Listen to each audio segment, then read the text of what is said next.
Hello बच्चों, let's read this question. So this question says magnitude of slope that is stiffness of a graph shown in figure. All right, आपको यहाँ पर four options इसके corresponding given किए हुए हैं। तो देखिए बच्चों, इस क्वेश्चन का की कॉन्सेप्ट है, देखिए आप क्या लिख सकते हैं, मैग्नीट्यूड ऑफ स्लोप लिख लीजिए या फिर स्टीफनेस लिख लीजिए। क्या लिख लीजिए? स्टीफनेस, ठीक है। But mathematically word magnitude of slope होता है, ठीक है। स्टीफनेस आपका इंग्लिश वर्ड है, ठीक है। मैग्नीट्यूड ऑफ स्लोप आपका क्या है? This one is better word, ठीक है। स्लोप का मैग्नीट्यूड देखिए, या फिर देखिए इसको ना ढलान भी बोलते हैं। क्या बोलते हैं आपका? ढलान, ठीक है। ढलान भी लिख सकते हैं, ठीक है। ढलान, ढलान बेटर वर्ड है इसको समझने के लिए ढलान बेटर वर्ड है, ठीक है। ढलान का मतलब ही मैग्नीट्यूड ऑफ द स्लोप होता है, ठीक है। जैसे देखिए यहाँ पर मैं अगर इस कर्व को प्लॉट करूँ, ठीक है, ये आपका कर्व इस तरीके से आप एक्स एक्सिस है, this one is y axis, right. ये आपका एक्स एक्सिस है, ये आपका वाई एक्सिस है, ठीक है। तो देखिए ये आपका इस तरीके से ग्राफ आपको क्वेश्चन गिवन कर रखा है, ठीक है।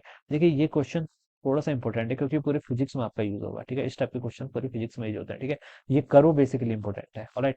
तो देखिए बच्चों, इसका स्लोप क्या होगा? किसी भी पॉइंट पर अगर आपको स्लोप फाइंड आउट करना पड़ता है तो आप क्या करते हैं, इस पर टेंजेंट ड्रॉ कर देंगे। क्या कर देंगे? आपका टेंजेंट ड्रॉ कर देंगे, ठीक है। और टेंजेंट का स्लोप ले लेंगे, ठीक है। हमने इस पर ऐसे टेंजेंट का ड्रॉ कर लिया। अब इस टेंजेंट का हम देखेंगे स्लोप ले लेंगे, ठीक है।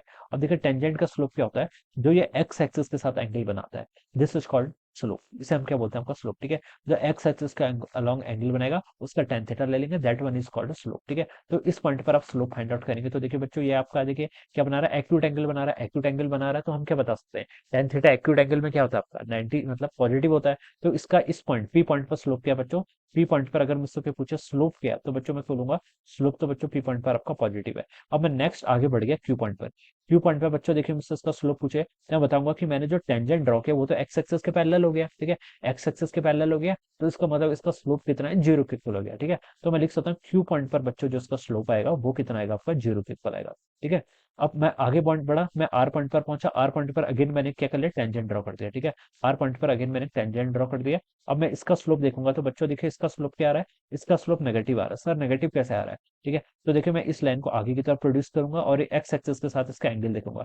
ये देखिए यहाँ से आता है 90, फिर कुछ आ रहा है, समथिंग आ रहा है, जो एंगल थीटा बनना है। ये बेसिकली क्या है? आपका ऑब्टयूस एंगल है, 90 डिग्री से बड़ा है बट 180 डिग्री से छोटा है। और टेन 90 डिग्री से ऊपर क्या लेता है आपका?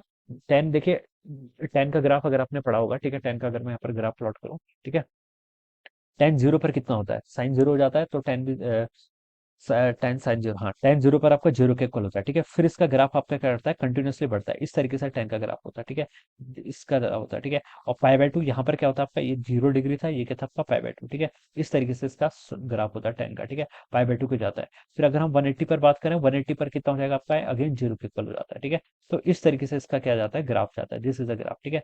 टेन देखिए ये इस तरीके से है, देखिए यहाँ पर आपका डिफाइन नहीं होता है, ठीक है। पाई बाय टू इंटरवल पर क्या होगा? डिफाइन नहीं होगा। इसको इधर आप पाई बाय टू माइनस बोलेंगे या फिर क्या बोलेंगे? आप पाई बाय टू प्लस बोलेंगे, ठीक है। तो मैं बेसिकली बताना चाह रहा हूँ कि इसका स्लोप देखिए 90 से ऊपर क्या हो गया आपके यहाँ पर? नेगेटिव हो गया। और 180 पर आते आते अगेन कितना हो जाएगा? जीरो। फिर अगेन ये मैंने इसका एक हार्मोनिक ड्रॉ कर दिया, अगेन ऐसे ही आगे बढ़ता जाएगा, ठीक है। तो आर पॉइंट पर जो इसका स्लोप है बच्चों वो क्या आपका? नेगेटिव है, ठीक है। अब मुझे यहाँ पर स्लोप नहीं पूछा है क्वेश्चन में, मुझे स्टीपनेस पूछा। और स्टीपनेस होती है क्या? मैग्नीट्यूड ऑफ स्लोप, यानी कि ढलान, ठीक है। देखिए अगर हम ऐसे जाते हैं, इनिशियली हम ऐसे मूव करते हैं, ठीक है। तो ये देखिए इसकी ढलान बढ़ रही है, चढ़ाई आ रही है ना, चढ़ाई को ढलान बोलते हैं, तो ढलान बढ़ रही है। फिर क्यू पॉइंट पर पहुंचे तो क्यू पॉइंट पर आपकी कोई ढलान नहीं, जीरो हो गई है, ठीक है। फिर हम क्यू से आगे की तरफ बढ़ रहे हैं, फिर से और ढलान आ गई है, डाउनवर्ड आ गई है, मतलब उतराई, चढ़ाई मतलब ढलान आ गई है, ठीक है। तो अगेन ढलान आ गई, तो हम बता सकते हैं जो उसका स्लोप है वो पहले आपका इंक्रीज हुआ, फिर क्या हुआ देखिए। हमसे क्या पूछा है? Magnitude of the slope, slope का मैग्नीट्यूड पूछा है, ठीक है। तो देखिए पहले ये आपका डिक्रीज हुआ, फिर इंक्रीज हुआ है, ठीक है। समझ में आया ना? डिक्रीज कैसे हुआ? पहले कुछ था पॉजिटिव, ठीक है, फिर ये जीरो हो गया, ठीक है। हमें स्लोप का मैग्नीट्यूड बताना है तो इसका मैग्नीट्यूड अगेन कितना आएगा? पॉजिटिव के इक्वल आएगा। तो पहले जीरो हुआ है, फिर अगेन बढ़ा है, यानी कि पहले आपका डिक्रीज हुआ है फिर इंक्रीज हुआ है। तो फर्स्ट डिक्रीजेस देन इंक्रीजेस, ठीक है। तो इसका जो ऑप्शन होगा वो बी ऑप्शन इसका राइट आंसर होगा, ठीक है। तो बच्चों इस तरीके से आपको ना इसको समझ में आना चाहिए, ठीक है। इसके आपको ज्यादा एप्लीकेशंस कहाँ पर? थर्मोडायनेमिक्स में मिलते हैं। थर्मोडायनेमिक्स में जब हम प्रेशर वॉल्यूम कर्व पर डिफरेंट डिफरेंट प्रोसेसेस ड्रॉ करते हैं, जो आपकी पॉलीट्रॉपिक प्रोसेस होती है, एडियाबैटिक होती है, वहां पर इसका ज्यादा सिग्निफिकेंस होता है, ठीक है। So this will be the answer of this question. So I hope you are understood this concept. All the best and thank you so much.